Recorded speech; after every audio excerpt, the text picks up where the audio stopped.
Tem que ficar no meio.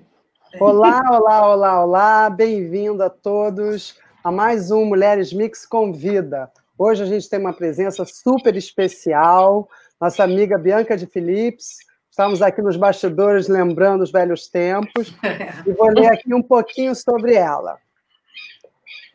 Bianca de Philips é produtora de teatro e cinema, produziu mais de 100 peças com turnês em todo o Brasil e no exterior. Produziu também 8 longas-metragens, entre ele Carlota Joaquina, um marco, né, na retomada do cinema brasileiro, dirigido pela nossa querida Carla Camurati, e mais recentemente, Faroeste Caboclo. A gente vai conversar, ela tem milhões de produções, é uma pessoa extremamente atuante na área cultural e audiovisual do Brasil, é distribuidora também, fundou a Gava Filme em 2007, distribuiu meu filme também, eu vou fumando, espero. Está sempre com a gente, atuando no festivais de cinema, participando com a gente de tudo. Quer dizer, Bianca Philips faz parte da nossa vida, né? Profissional e também pessoal. Hoje nós vamos falar sobre, bater um papo sobre a cultura no Brasil, hoje em dia, sobre as políticas culturais. E para falar um pouquinho mais, convido a Carla, parceira dela de 200 anos. Bem-vinda, Bianca. Obrigada. Fala, Bibi, bem-vinda, muito bem-vinda. Uma intimidade aqui que é uma loucura, né? Não, muito um papo íntimo aqui. Eu estava falando, eu tenho que dizer isso para a Cláudia. Cláudia, a Bianca é a minha maior relação de todos os meus casamentos. Eu nunca fiquei 14 anos com ninguém. A Bianca, minha sócia em 14 anos, dividimos tudo que você possa imaginar, o pão que o diabo amassou, comeu, as coisas mais legais, as aventuras mais especiais eu vivi com a Bianca. Mas depois a gente vai falar disso. Eu queria agora que a Bianca contasse para a gente, porque a Bianca tem uma trajetória bárbara. E engraçada, por um lado. Eu queria que ela contasse um pouco como foi a entrada dela nesse ambiente do teatro, do cinema, como ela começou dentro disso. Eu comecei, na verdade, como bailarina, né? Eu dançava no municipal, clássico, pontas e tal. E com 16, eu sempre fazendo teatro, grupo de teatro e tal. Com 16 anos, eu ainda estava no segundo ano, fiz vestibular para medicina, passei, aí dei o jornal lá com a minha classificação, passei para Gama Filho na época, eu falei, bom, agora eu vou fazer teatro, viu? Não é por falta de capacidade, eu poderia fazer medicina, mas eu vou fazer teatro. E entrei para a Unirio, tive grupo de teatro, enfim, sempre fiz teatro minha vida inteira. Até que um dia eu conheci a Emília Duncan, que fez figurino de várias peças e tal, e um dia ela chegou para mim e falou, olha, a Carla está com um projeto que é a sua cara, você não quer fazer cinema? Eu falei, quero, nunca tinha feito cinema, nunca tinha feito nada. E aí ela me apresentou, marcou uma reunião, fui conhecer a Carla, eu e meu caderninho, até hoje eu tenho meus caderninhos todos guardados, só faço produção com caderninho. E aí ela me mandou o roteiro do Carlota, eu já cheguei lá com uma lista de 20 empresas para pegar apoio e tal. Enfim, achei que eu estava fazendo uma peça de teatro, né? E essa foi minha primeira produção, junto com a Carla. No meio do caminho, acabou o dinheiro, e aí a Carla começou a oferecer um percentual do filme para as pessoas continuarem, para terminar o filme. Eu fui a única que aceitei. Ninguém mais aceitou percentual. E foi assim que eu virei sócia da Carla, em 2003, né, Carla? Na época. E lançamos o 2003, 93, exatamente. 93. Em 95 lançamos o Carlota, já tem 25 anos. Caramba. E agora eu tô com outro filme, acho que eu vou ter que fazer uma outra retomada do cinema, né? Porque 25 anos atrás com Carlota, e agora a gente está no momento que acho que a gente vai ter que se reinventar, né? Descobrir um outro caminho, o que a gente vai fazer. O cinema não vai morrer, não vai acabar, mas a gente vai ter que repensar o nosso caminho, que nada será como antes. A gente precisa de aglomeração, precisa de juntar gente, e nesse momento a gente não está podendo. Então, é um momento da gente encontrar caminhos novos por aí. E aí, 14 anos, junto com a Carla, a gente fez muita coisa, eu continuei fazendo teatro, produções de teatro, sou sócia do Michel Melamed há mais de 15 anos, a gente faz também projetos muito interessantes de pesquisa de linguagem e tal.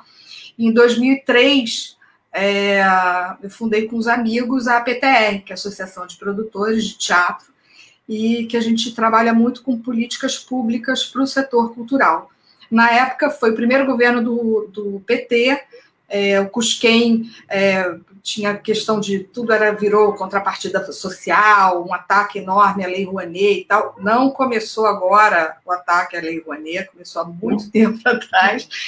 E a PTR se juntou exatamente porque o governo só falava com a sociedade civil organizada. Então, a gente teve que se organizar para conseguir falar, né, conseguir uma interlocução e conseguir avançar poder trabalhar, né? A gente precisava entrar na política para a gente não perder o que a gente já tinha conquistado. Então, essa é a minha trajetória. Espera aí, antes de você entrar já, porque no campo da política a gente vai ficar um tempo, mas eu queria antes falar, já que a gente está falando um pouco da nossa relação, eu preciso fazer um depoimento aqui sobre a Bianca. A Bianca foi a minha grande parceira no Carlota. A gente fazia CADEG de madrugada, A gente se falava 5 horas da manhã, porque não tinha ninguém no filme. Não é que o dinheiro acabou, eu acho até bonitinho ela falar isso. A gente não tinha dinheiro. Mas a gente não tinha dinheiro nenhum, ele não acabou, ele nunca chegou, ele chegava sempre em pedacinhos. Então, a gente trabalhava, mas a nossa sorte é que a gente tinha uma equipe que vestiu a camisa de tal maneira. A gente filmava uma semana a cada 1 mês e meio, 2. Aí a gente parava, não acabava o dinheiro, não tinha mais.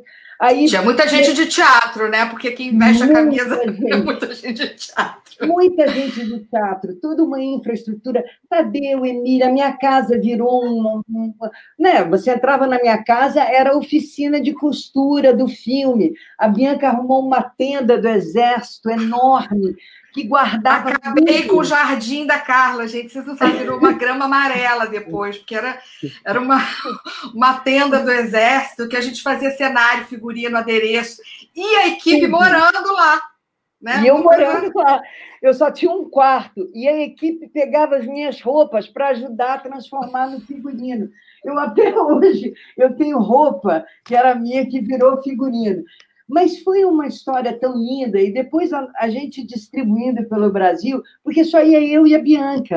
Então, ela brincava, ela dizia que ela era minha Marlene Matos, que ela estava me dando suporte. E era muito engraçado, porque a gente dava sempre muita entrevista. E a Bianca, quando tinha que dar, eu não estava, ela fala, pode deixar, vai, que eu já sei absolutamente tudo que a gente tinha que dizer. E a gente viajou durante muito tempo. Foi uma aventura, 1 ano. E o melhor era a gente marcando as estreias. A Bianca, com o caderninho dela, a gente ficava atendendo o telefone e ela ficava assim, só tinha eu, ela e o Luiz na produtora, que era o boy. Mais ninguém, absolutamente mais ninguém. E aí ela ficava no telefone e dizia assim, não, essa semana a gente não tem cópia. Não, mas você é da onde? Ah, tá, vou anotar seu telefone, assim que pagar uma cópia, a gente fazia lista de exibidor.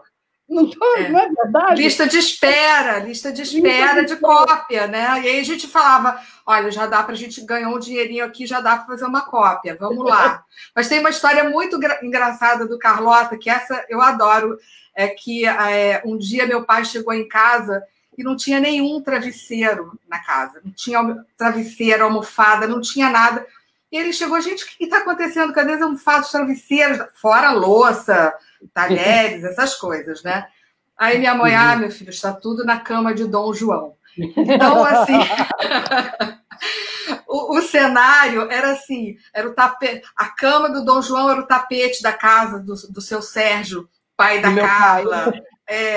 Aí o carro do Thales, né? Era o carro que a gente pegava almoço, era tudo apoio. A gente tinha o Delírio Tropical, que dava apoio, tinha 98 apoios, Carlota.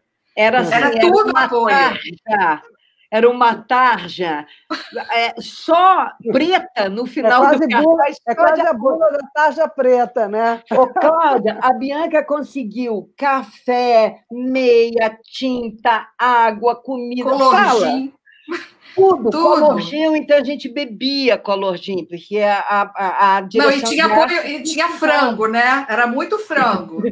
Aí teve um dia que o Nanini falou, gente, eu não aguento mais frango, porque tinha as coxinhas de Dom João que ele comia em cena. Aí chegava no almoço, era frango, que era apoio, né? A gente só tinha frango. Aí, gente, frango de novo. Aí teve um dia que a empregada faltou, a que ficava lavando louça e tal. Foi o pior dia, lembra do dia do pato? O dia que tinha uma cena que tinha um pato. E aí o pato... Foi o primeiro, acho que foi o único dia que a gente realmente brigou. A Carla brigou muito comigo, porque eu não queria matar o papo de jeito nenhum. E a Carla, com o sol ia cair, o Breno falou: olha, meio-dia eu não filmo. E a Carla, então. E o cara que ia dar anestesia no pato, para o pato desmaiar, não chegava. E a Carla nervosa, assim, mata esse pato. E eu não mato esse pato. Você dizia, o pato anestesiado vai morrer, porque caía do alto. Eu dizia, Bianca, ele está molinho, ele não vai morrer. Porque era o Nanini dormindo com uma arma na mão e o contra-regra tinha que jogar o pato anestesiado do alto da árvore, porque ele dormia, a arma atirava e o pato caía. Mas a Bianca dizia assim, o pato vai morrer quando cair, porque não havia jeito, era realmente, ele caía. O pato não morreu, ficou ótimo. Aliás, a gente tem muita história com Carlota. Nossa, muita história. O Nanini passou... Esse dia que a empregada faltou, eu virei motorista de Kombi e tal. A gente acabava o set, né? A gente ficava lá catando lata de colorgin para ver se não tinha nenhuma que sobrou um pouquinho. E alguém de colorgin. Era uma pobreza, né? Era uma coisa louca. E a gente lavava a louça, era uma loucura. E é legal porque esses tipos de produção, né? Quando você precisa de apoio, de gente, disso tudo, é o que fica, né? É o que você lembra. Se você pegar todos os filmes que você fez, você vai lembrar, lógico, mas você vai lembrar daquele do Carlota, que é do perrengue, que é da superação, que é da união. Muito perrengue. Nos meus 25 anos de festival, os que eu mais lembro são os mais perrengues. Aqueles que a tela não caiu, a luz não acendeu, o filme não passou, não tinha dinheiro para fazer nada. Esses que a gente mais lembra, né? Porque o primeiro a gente estava lá, você lembra, né? O primeiro foi o nosso primeiro festival, foi lá em Miami. Nós fizemos o debut juntas, né? Totalmente. Você sabe que uma vez eu e a Bianca chegamos, eu não sei em que cidade, para lançar o Carlota, uma mega pré-estreia, e a gente tinha levado 2 latas com o mesmo rolo, então faltava um rolo do filme. E a gente, como eu testava sempre, a gente tinha todo um procedimento. A gente chegava na cidade, dava as entrevistas, almoçava, ia para o cinema, testava a cópia, eu testava o som, testava tudo, a gente ia para o hotel, se arrumava e voltava para receber as pessoas. Aí estamos nós, 2 horas da tarde, entramos na sala, começa a Falta rodar... o projecionista, tá? Antes disso, a Carla falava com todos os projecionistas, dava um lápis de presente, que os caras metiam a faca lá, a tesoura no filme e cortavam um pedaço do filme. Então, a Carla dava um lápis de presente para o projecionista, para ele não cortar o filme. Olha, a gente, por favor, não corta, não. Faz a marca com o lápis. Aí, ainda tinha um negócio lá, e depois ainda tinha a gente falando com o bilheteiro para saber como é que foi o filme. A gente ligava para todos os cinemas para saber como foi, quem foi na sessão.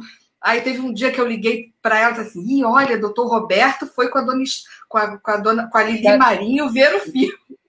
A gente ficou sabendo do doutor Roberto, ficou sabendo do Caetano, a gente falava com todo mundo.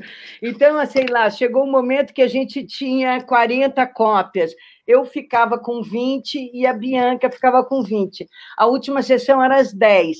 A gente ligava todos os dias, Cláudia, todos os dias. Super simpáticas, fofas, queridas. Oi, Beltraninho, tudo bem? Aqui é a Carla, aqui é a Bianca. Como é que foi hoje? Ah, estava lotada? Ah, estava... Era a gente pegava. No próprio festival, que foi um festival que começou a ser realizado na retomada do cinema brasileiro, e o Carlota representava essa retomada, né? A gente teve bastante filmes emblemáticos. A própria sessão do Carlota foi bem bacana, porque a gente fez uma sessão lotada e as pessoas teve sessão extra. A gente fez a sessão extra, quase, sei lá, que horas da madrugada, para o povo assistir. Verdade, tinha esquecido disso. Foi muito bacana. Ninguém esperava, porque era o primeiro festival, a gente não tinha noção do que seria, e aí, de repente, quando a gente toca o telefone, era o produtor dizendo, vem para cá que está dando volta no quarteirão. A gente chega lá, era muita gente, só tinha 250 lugares do cinema, aí eles liberaram para sentar no chão, coisa que americano não faz. O pessoal sentou no chão, lá tinha umas 50 pessoas no chão, então já eram quase 300 pessoas sentadas. E aí o povo não ia embora e a gente teve que reexibir o Carlota, acho que era 2 horas da manhã, sei lá. E o povo assistiu até o final. A gente perguntava, Carla, pode exibir? Pode exibir! Não, eu sempre fui a favor. Eu tenho que te contar uma peripécia, Cláudia, que isso é bem bastidor da Bianca. A Bianca conseguiu um apoio para a gente no Jornal do Brasil, que era um apoio maravilhoso, sei lá, 50 mil reais, 50 mil, alguma coisa, na época que o real era 1 para o dólar. Então, era, entendeu? Uma grana simpática que daria para a gente usar durante, sei lá, 1 mês, 2, 3 anúncios por semana. Aí começamos nós a olhar os quadradinhos de anúncio. Olha isso, olha aquilo. Aí a gente se olhou e falou, cara, vamos fazer o contrário, vamos apostar num anúncio enorme, entendeu? Eram 3 anúncios imensos, assim, era a página inteira do jornal. A gente trocou 1 mês por uma coisa enorme, avassaladora, era 1/4 de página, era um anúncio enorme. E aí era muito engraçado que a gente só conseguiu esse anúncio na semana seguinte, não, na mesma semana que a gente lançava, mas o trailer só entrou depois do lançamento. E aí o Luiz Severiano me perguntava assim, essa é uma estratégia de vocês, lançar o trailer depois do lançamento? Eu falava, não, Luiz, isso é falta de dinheiro, a gente só conseguiu fazer trailer para São Paulo. O Rio não teve trailer. Não, e na época era foto, tinha foto na porta de cinema, né? Não era aquela coisa, cartaz digital, nada disso. A gente não teve estilo no filme, né? Não tinha. Manda foto. Aí eu falava, e o que a gente vai fazer? A gente pegava o filme, o que sobrou do negativo do filme, ficava escolhendo os quadradinhos, que a Carlota não estava de olho fechado. A gente ia lá, aí ia naquela... Foto 24 horas. Foto 24 horas para revelar um quadradinho para a gente ter uma foto do filme.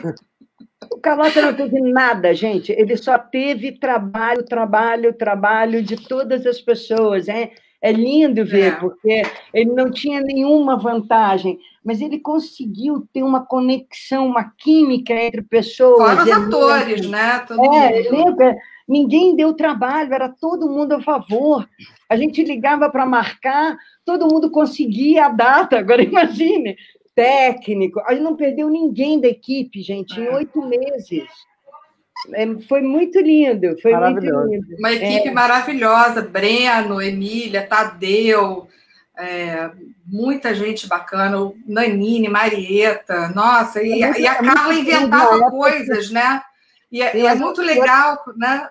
Você lembra quando o Ney foi visitar a gente no set, Ney Latorraca? Ele foi visitar, e aí a Carla queria 30 figurantes para fazer a coroação, não sei, não tem figurante, como? Já tinha usado figurante de frente, de costas, de lado, já não tinha mais gente de equipe, família, não tinha mais o que Meu pai usar. já tinha dito todo mundo. Eu tô de figurante nas 10 cenas de costas, não sei o quê, mas eram sempre os mesmos, né? Que a gente ia mudando de lugar. Aí o Ney chegou, aí a Carla, tive uma ideia. Vamos fazer aqui um enquadramento fechadinho. Aí botou a família real, botou o Ney de Debré, e só a parte de cima, com os figurinos, eram lá da Central Técnica de Inhaúma, que a gente pegou emprestado um monte de trapo, assim, que a gente ia costurando. Aí o Ney, botamos uma peruca ao contrário, lembra que a gente botou uma peruca ao contrário? E o Ney virou o Debré, só que isso ela inventou na hora.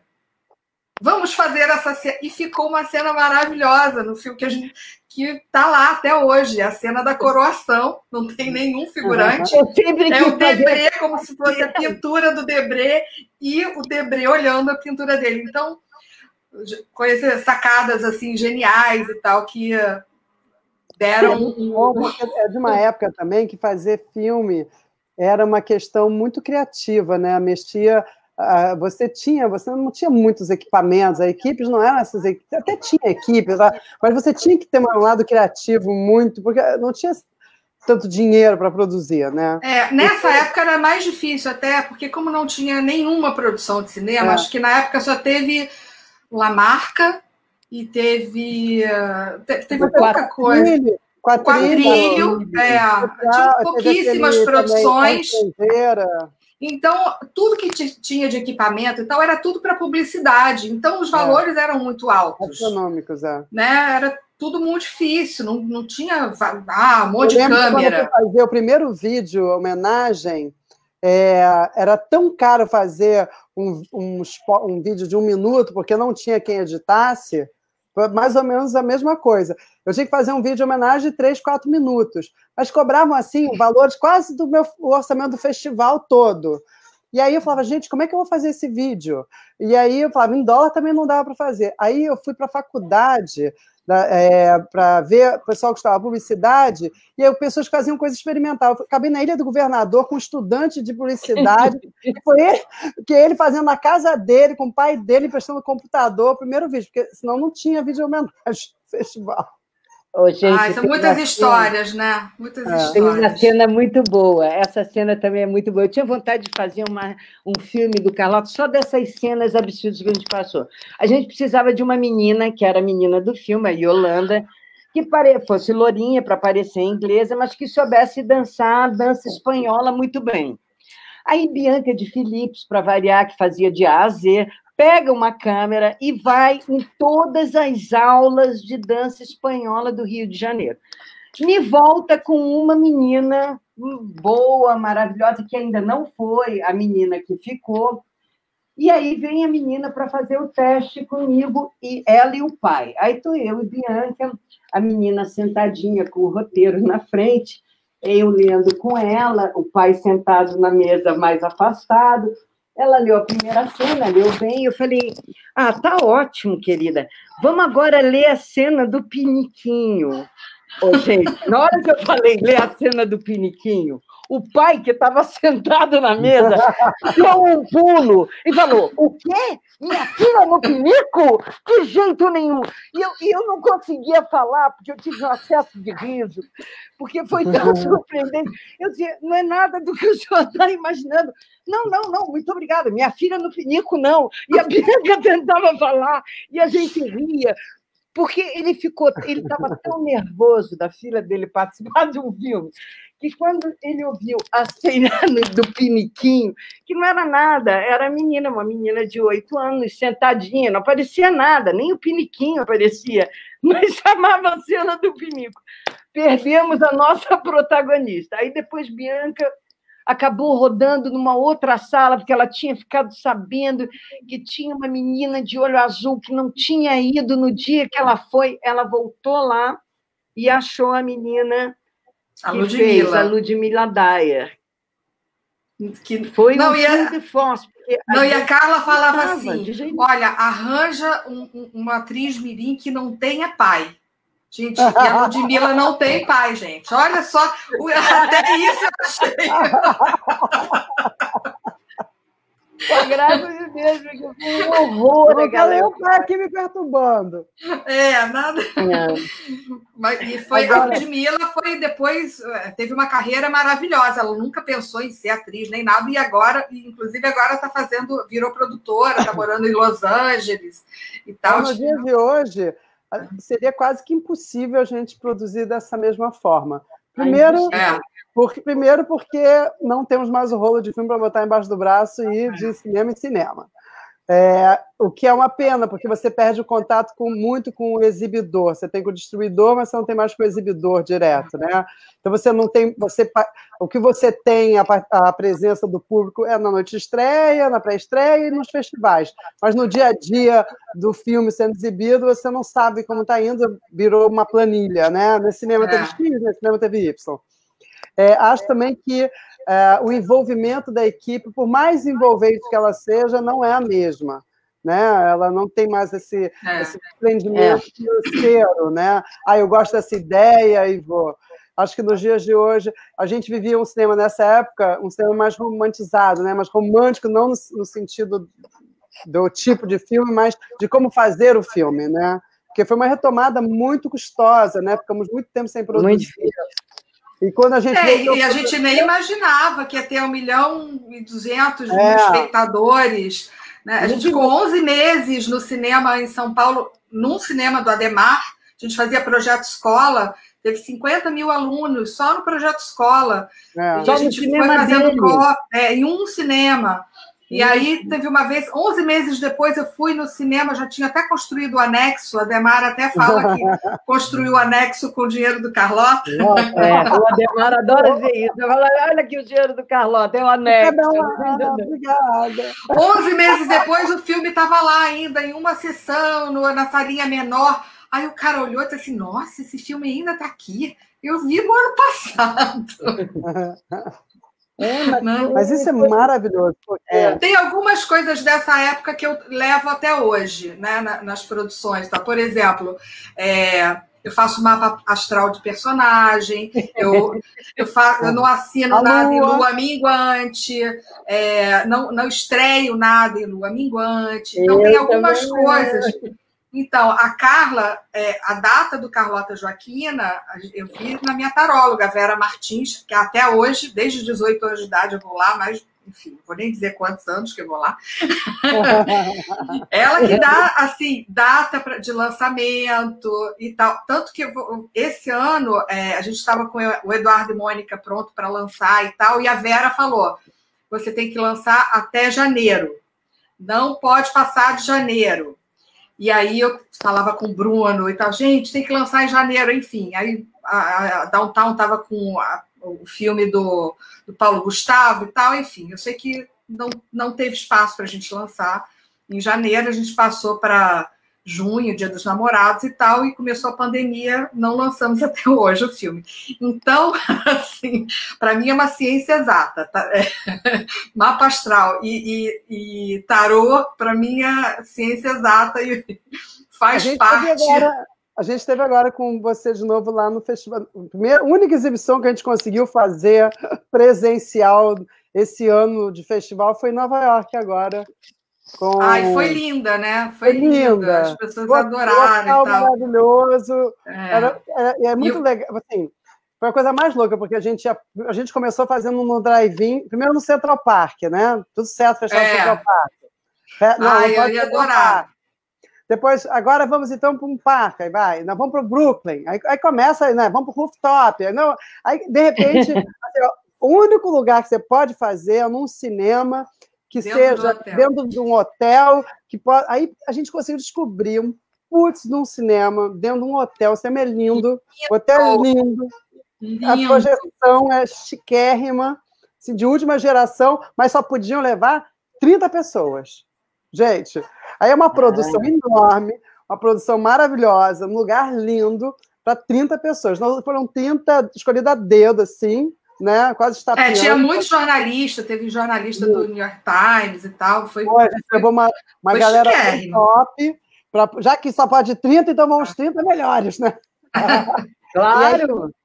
Mas foi muito legal. New York Times, que foi chiquérrimo, cara. Foi bastante gente, foi muito lindo, foi bem especial.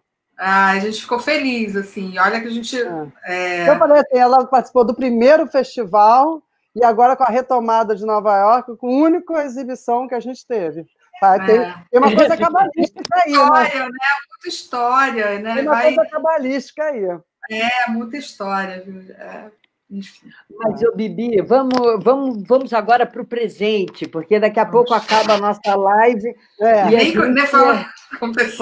A gente está nesse momento delicioso de histórias. Olha, a gente poderia ficar aqui umas 2 horas só contando história. História, né? Vocês, então, podem ficar 3 programas seguidos. Nossa, tem muita coisa, né? A gente não falou de São Luís do Maranhão, a gente não falou do infarte da ovelha do Exército. Olha, é uma quantidade. É muita história. É muita história. Mas eu queria que você contasse, porque é uma parte exatamente depois que você entrou para a PTR e começou a construir toda uma interface que foi muito importante para o teatro, para o audiovisual, com a política. Eu queria que você contasse um pouco como foi essa experiência e como foi isso, porque você não é uma pessoa da política, você sempre foi uma pessoa da cultura, das artes, e você teve, quando eu vi, você estava lá no Senado, na Câmara dos Deputados, no Congresso... O que você está fazendo aí? Eu falei, preciso trabalhar. Tem que estar aqui. Que loucura, né? Todo mundo, se a gente não ocupar esse espaço, tanto que você... nós da cultura demoramos muito a enxergar que a gente tinha que ocupar esse espaço, né? Exatamente. Não assim, claro que tinha... Barretão e tal, essa galera que já tinha esse traquejo. Eu acho que no nosso meio, muita gente ícones participaram. Nós fizemos muita coisa, né, com a retomada, com o congresso de cinema, com a abertura... Foram feitos movimentos pontuais, mas no dia a dia enfim. É que não tem. Exatamente. Então, assim, a coisa da política surgiu na PTR, que são... muitas pessoas de teatro, mas, na verdade, um núcleozinho, assim, de umas 10 pessoas, Barata, Nando, Libonati, Norma, enfim, um núcleo de pessoas que se dispuseram a trabalhar não para o seu benefício, mas sim para uma categoria. A gente enxergou que a gente só conseguiria trabalhar, né, defender o nosso trabalho se a gente fosse lá brigar para não ter retrocesso. E foi assim que a gente várias vezes foi lá defender a Lei Rouanet, que é a gente fez um livro sobre a Lei Rouanet, e a gente, nesses últimos 15 anos, a gente frequentou muito o Congresso, o Senado, e propôs muitas mudanças na lei, enfim, porque o nosso segmento cultural ele é muito visto como a cereja do bolo. Só que ele não é, ele na verdade é um arroz com feijão, são 5 milhões de trabalhadores do setor cultural, que é um setor muito importante para o país. E a cultura, ela não é sozinha a cultura, não, comida é cultura, não é só teatro, música, cinema, artes visuais e tal, tudo é cultura. Comportamento é cultura. Comportamento é cultura. Então, turismo é cultura, medicina é cultura, educação é cultura. Então, nosso segmento, ele abraça todos os segmentos do país. Então, a gente teve que se enxergar de uma forma diferente. A gente não está lá para pedir um fomento, um edital, conseguir um patrocínio. A gente está lá para conseguir mecanismos para os trabalhadores da cultura poderem fazer o seu ofício, né? Que é a arte, que é a música. A gente começou a atuar não só lá em Brasília, mas também com os governos federais e estaduais e municipais, em todos os níveis, né? Você não acha que existe também uma questão de pouco falta de conhecimento, né, do fato do que é realmente cultura? Acho que existe uma romantização da cultura, de achar que você não precisa de dinheiro para fazer cultura, e uma falta de entendimento que a cultura é uma indústria. como qualquer outra. Né? Isso que eu tô falando, são 5 milhões de trabalhadores, são quase 3% do PIB. O entretenimento, ele é cultura, ele é audiovisual, ele é tudo, ele abrange tudo, né? Então, quando você fala de cultura e quando as pessoas acham que a cultura não tem importância, a pandemia veio mostrar que se não tivesse a cultura, nós estávamos todos loucos assassinando e matando um ao outro, porque eu estou há 8 meses trancado dentro de uma casa. Se não tiver filme, livro, peça de teatro e etc. E live, mas você sabe que eu acho que existe uma diferença clara, que existe mesmo, entre arte e cultura. Cultura é tudo que nos cerca. Arte é o exercício profissional da cultura. É experiência cultural extremada.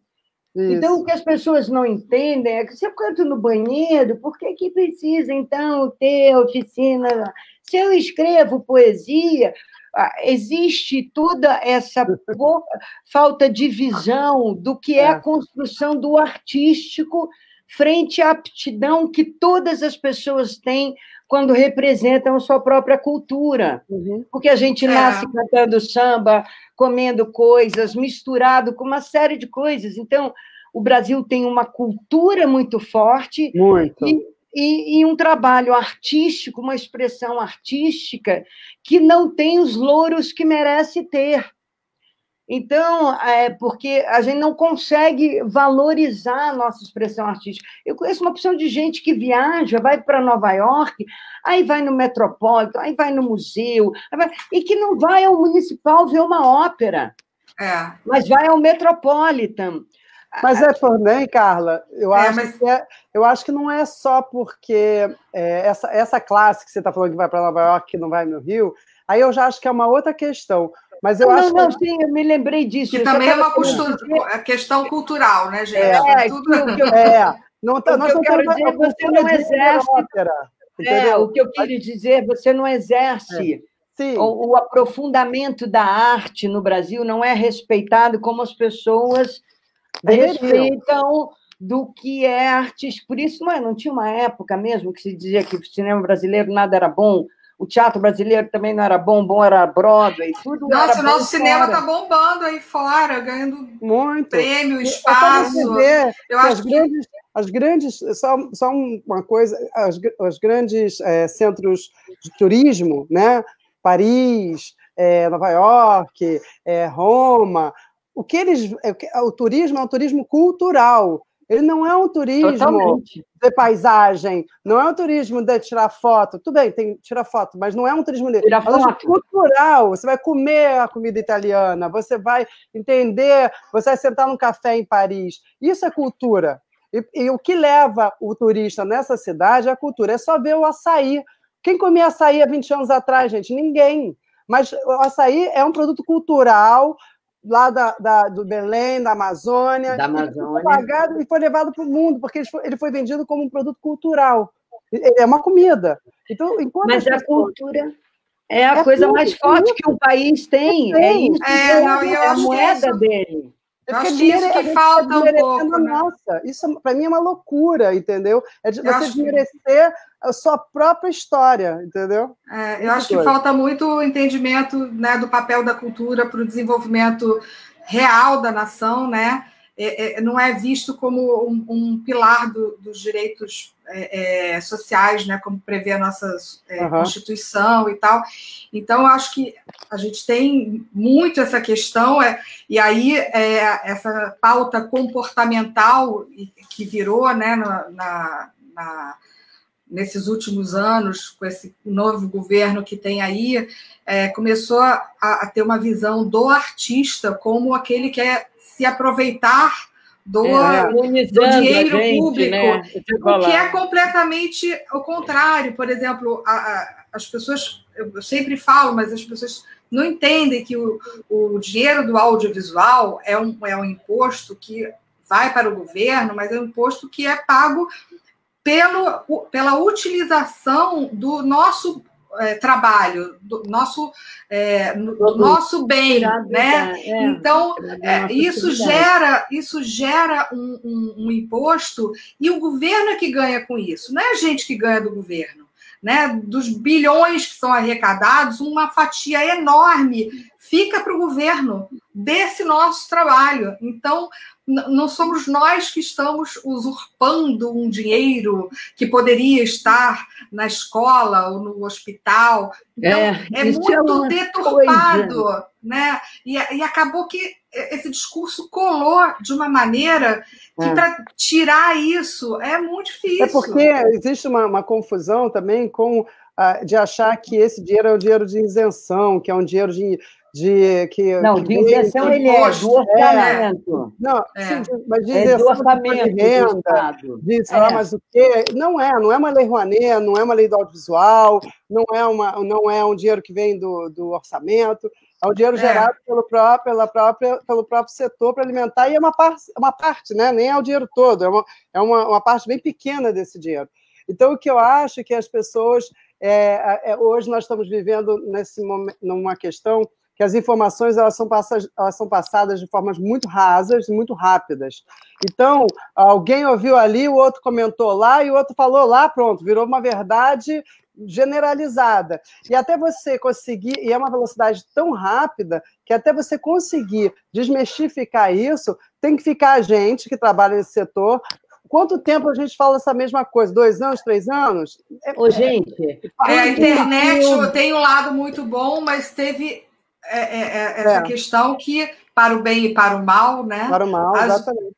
Destrói a vida de uma pessoa. Às vezes, com uma fake news, você vê, às vezes inventa uma coisa que você não sabe nem da onde vem, vira um rastilho de pólvora, vira uma verdade, e daqui a 10 anos a pessoa está respondendo uma coisa que já foi provada, que era mentira e tal, e ainda está aí como se fosse uma verdade. Então, gente, é só a gente pegar o que é a linha de estrutura de desenvolvimento de um país e ver o que se investe em todas as áreas. Parece que a cultura é a única área que o governo investe dinheiro. Quanto se deu para os açougueiros, gente? Não, para a indústria não. Subsídio, tudo tem subsídio, né? Tudo tem subsídio. A indústria automobilística isenta de todos os impostos, gente. E em todas as áreas. Que rende mais. Não, e o que eu quero dizer é o seguinte... O automobilismo é 7 vezes mais de isenção do que a cultura. Então, muito pouco conhecimento, né? A cultura é o último de todos os segmentos em termos de investimento fiscal. Né? E de investimento. Que é um investimento, porque cada R$1 que você investe em leis, como a Lei Rouanet e tal, 56%, 1,56% volta em imposto, porque é um dinheiro que a empresa deixa de pagar, não é um dinheiro de orçamento. Não é um dinheiro que a empresa que vai pagar o imposto deixa de pagar, coloca no produto cultural e isso retorna para não só com o bem cultural, né, com os produtos criados, como as contrapartidas sociais também, que isso é um peso muito grande também que colocou no setor cultural, que hoje o setor cultural é quase... Você tem que entender não só de cultura, mas também de... Você tem que ser... A gente tem, e isso é muito louco, porque você acaba tendo que fazer um orçamento pensando na contrapartida social, e muitas vezes tem que tirar da produção para você poder conseguir fazer aquela contrapartida. O tempo entre a aprovação e a execução do projeto, ele tem um lapso aí muito grande, então você, às vezes, o que você orçou hoje já não é mais amanhã. Então, assim, tudo... Eu acho que isso tinha que ser repensado. Né? Eu não acho necessariamente a contrapartida... Essa é a minha posição pessoal. Eu não acho ela completamente absurda. Eu só acho eu acho que ela tem que ser repensada. Mas o que se coloca assim, eu finjo que eu estou fazendo, eu finjo que eu aceito que é isso mesmo, porque você é obrigada a dar 20% de gratuidade para contrapartida social. Como que você vai conseguir colocar 20%?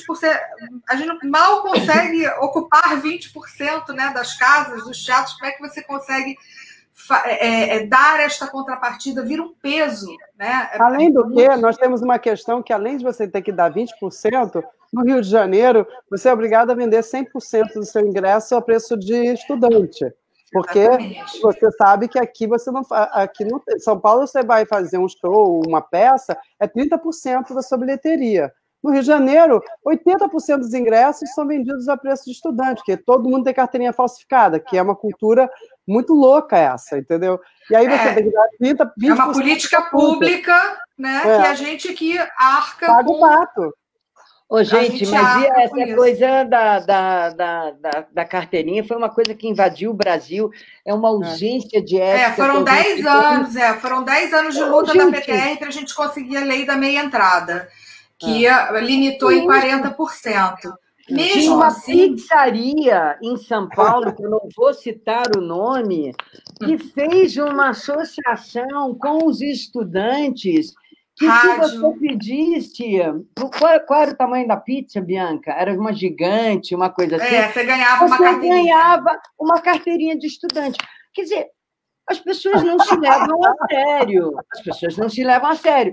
Aí depois fica parecendo que a gente é que está reclamando de ter meia entrada. A gente não está reclamando de ter meia entrada. É importantíssimo que velho pague meia entrada, que criança tenha meia entrada garantida, e quem não for estudante... A questão do idoso também é complicado, viu, Carla? Porque, assim, o idoso, às vezes, assim, eu cansei de chegar o cara lá com carrão, com motorista, não sei o quê, chegar lá e pega a meia entrada, ou então o cara da van que compra a meia entrada e cobra da galera da van inteira. Isso é mais fácil.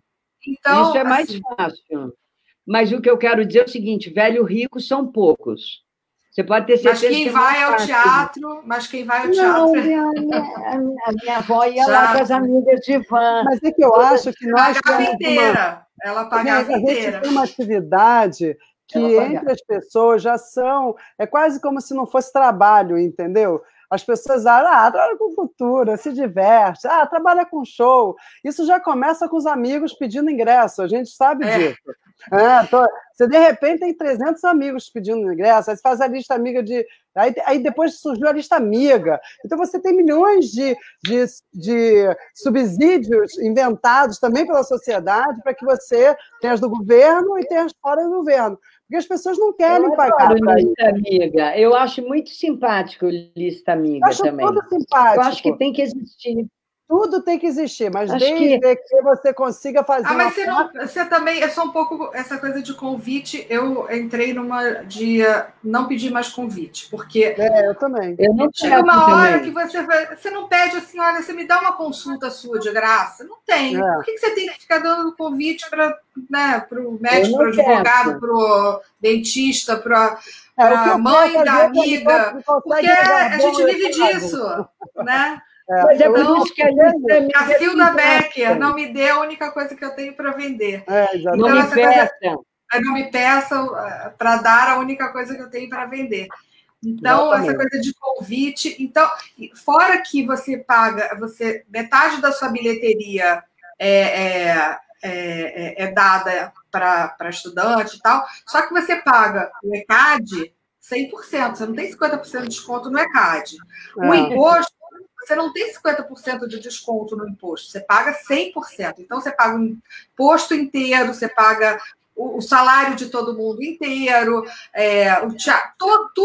todo mundo recebe 100%. E nós recebemos 50%, ou os artistas que são personalizados e tal.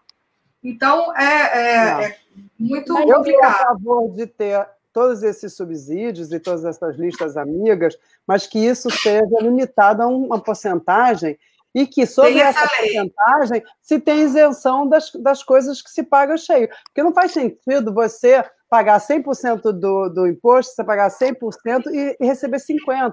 Então, o que eu acho é que, tudo bem, nós temos que fazer contrapartida social, porque nós vivemos num país que precisa disso. Eu sou a favor eu curto.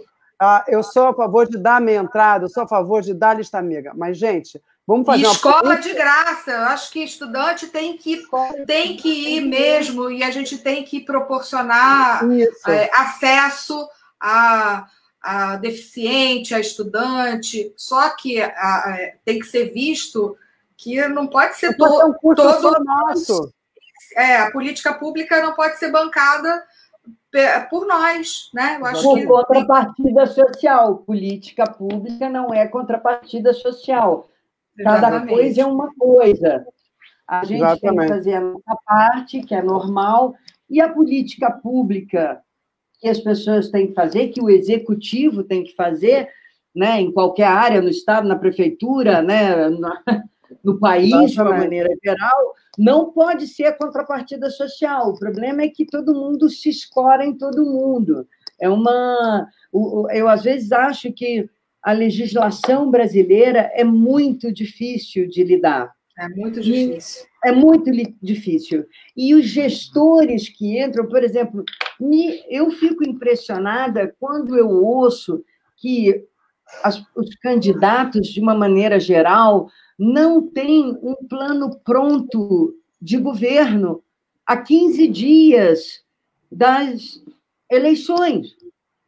O plano pronto... Quer ganhar primeiro para pensar o que vai fazer depois. As pessoas tentam ganhar, e depois que elas vão ganhar... Eu, por exemplo, eu diria, eu tenho todo o meu secretariado, não vou dizer quem é, porque eu não sou prefeita para dizer quem é meu secretariado, mas eu já sei quem eu quero em cada lugar, porque essas pessoas, caso eu ganhe, elas já têm que estar estudando, seja o Brasil, seja o estado do Rio de Janeiro, elas têm que estar estudando muito profundamente. Você pega um avião voando, você não para, o avião pousa, você entra, vê onde está. Você pega um avião voando, meu amigo. E você tem que ser consequente com o dinheiro que já foi gasto, com o que tem de normativa, e ninguém tem nada disso. É todo mundo marinheiro de nova viagem, está surfando, nunca fez nada, mas está ali. E aí você olha e fala assim, gente, como é que vai dar certo? Tudo bem, a gente não pode aplicar uma prova, porque é contra, né, a democracia estabelece um outro princípio para isso. Mas você não está estruturado e bem estruturado antes de se candidatar, é um absurdo. E quando eu penso que isso acontece em todas as instâncias, não é uma instância. O próprio deputado que a gente vota, se duvidar, ele não sabe o que ele vai fazer de verdade, o que ele tem para brigar. Ele acha 2 ou 3 coisas para lutar, que, na realidade, fazem parte de um discurso político, que já dói no ouvido da gente, porque o chato é isso, né? O chato é que dói. Todo mundo é inocente, todo mundo luta contra a corrupção, quando todo mundo se esquece do que fez, acha que foi errado, botou o recibo errado, que loucura. Eu acho, às vezes, eu falo assim, nego acha que a gente é palhaço, fala sério. Fala sério. Memória curta, né, Carla? As pessoas não lembram, às vezes, nem quem votou, e nem por que votou, alguém me pediu e tal... Então, assim, agora que estamos a 10 dias das eleições, uma coisa muito importante, conheçam seus candidatos, a história do candidato que pode fazer pela cidade. O vereador é muito importante, a gente ter vereadores, assim, a gente está fazendo lá na PTR uma lista de candidatos a vereadores que tenham plataforma a cultura como prioridade. Então, é muito importante a gente ter uma bancada que tenha a cultura como protagonista, porque tem bancada, né, da bala, do boi, da igreja e tal, e a cultura não tem sua bancada. Então, é muito importante a gente ter com quem contar na hora de ter uma lei que precisa passar, ou precisa mudar, ou melhorar. Então, a gente tem que ter a quem recorrer. Então, é muito importante você tem que ter seu candidato e depois cobrar do seu candidato. Ele ganhando lá, você tem que cobrar tudo que ele te prometeu, tudo que ele tem na sua plataforma. Então, acho que isso é cidadania, né? Meninas, Sinto dizer, mas faltam 6 minutos, tá? Nossa, é muito rápido. É muito rápido. É muito rápido. A gente ficou num papo de comadre aqui, né? Nada, um papo de história de vida, né? Porque é isso. É muito rápido. Muita intimidade também, né? Muita intimidade ali. Ô, Bianca, como é que você vê as produções pós-pandemia? Como é que vocês já estão produzindo teatro, fazendo ensaio, não fazendo a peça em si, porque... Eu estou fazendo a peça, já, quer dizer... Já está fazendo isso? Já está? Ah, então me conta. Na verdade, estou fazendo uma peça, quer dizer, eu fiz com a Maitê Proença um espetáculo que foi feito para o online. É feito no teatro, está no Petra Gold. Agora a Maitê começou a fazer também online e presencial, com uma casa super reduzida, assim, 40 pessoas. Esse fim de semana eu fiz um espetáculo de música com Bruce cantando Bruce Konlevski, que é o espetáculo do Renato Russo, que já está há 14 anos em cartaz, e que a gente estava o ano inteiro com ele programado, e, enfim, caiu tudo, e agora a gente fez um show, e fizemos no Riachuelo, que é um teatro excepcional, tinham 100 pessoas na plateia, que é muito pouco, um teatro de 1000 lugares, mas foi uma emoção, gente, foi um negócio. Imagina. E com uma segurança, eu me senti mais segura no teatro do que em casa, porque lá tem... todo mundo faz teste, toda a equipe, da bilheteira, do porteiro, a equipe técnica, os artistas que vão entrar. Toda semana tem teste de se está doente ou se já teve e tal. É tudo com distanciamento, não se cruza na entrada, e o ar-condicionado que renova. Então, assim, é muito difícil você ter teatros que tenham condições de manter, como Riachuelo, Prudential, tem alguns teatros que vão ter condições, mas vai ser difícil a retomada. Os cinemas estão reabertos, mas ainda o público com muito medo de frequentar, né? As salas ainda estão muito vazias, as pessoas estão com medo de sair de casa. Eu queria saber se você... Eu ouvi uma conta que disse que o cinema só vai voltar a ser o que era e só vai ter a rentabilidade que tinha em 2044. Isso me deu um susto. Eu não acredito, não. Eu não acredito, não. Acho que ano que vem a gente já vai... 2044, daqui a 24 anos, gente, pelo amor de Deus. Acho que ano que vem a gente... Eu acho que, assim, ser como era, não vai ser. Vai ser outra coisa. A gente vai ter que se reinventar, a gente vai ter que, enfim, diminuir o número de pessoas dentro da sala, enfim, aumentar o espaço entre uma sessão e outra para ter higienização. A pandemia está aí, ela não vai acabar amanhã. Né? Vai ter a vacina vai demorar um tempo, primeiro são os idosos, depois o pessoal da saúde, até todo mundo ser vacinado, vai levar um tempo, não é 100%. Também a vacina também, eu tenho um pouco de paranoia, porque eu acho que vai ser uma coisa bem de cobaia mesmo, a primeira leva que for, assim. Eu tô a primeira da fila, eu sou super cobaia. Eu não sou, não. Eu também não tenho esse problema. Gente, a gente tem que acabar, porque senão depois não entra. A gente não consegue botar a nossa live on no Insta. Falta 2 minutos, é verdade. Gente, eu adorei aqui, eu me sentia...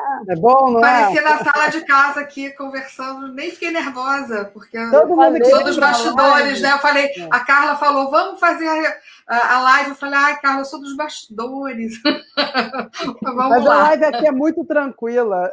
Foi uma delícia. Gente, como passa rápido. Foi uma delícia, adorei. Muito bom. Eu queria agradecer na frente de todo mundo a Bianca pelo trabalho que ela está fazendo hoje para a PTR e para o teatro, para o cinema, e dizer que ela é uma grande parceira que eu tenho na minha vida, e que é a pessoa que tem uma força de trabalho como poucas pessoas eu conheci na minha vida ter. A Bianca é uma mulher que tem uma força de trabalho que as mulheres deviam ter a metade, a gente já estava no lucro. Não nega fogo, te juro por Deus, nunca conheci uma pessoa assim. A Bianca não nega fogo hora nenhuma. Fala, precisa muito amor à vida, muito amor à vida. Ela faz. entendeu? Não tem erro. Então, muito obrigada, Bibi, muito obrigada. Muito obrigada pela gente, adorei. pela Muito live. Obrigada. Olha, foi linda a live. Queria agradecer também. Obrigada, Carlinha. Obrigada, Bianca. Mais uma live. Foi linda. Estamos juntos há muitos anos. É isso. Mulherada no poder. Até a próxima. Até a próxima. Beijo. Obrigada. Beijo. Tchau. Diga, Até semana que vem, pessoal.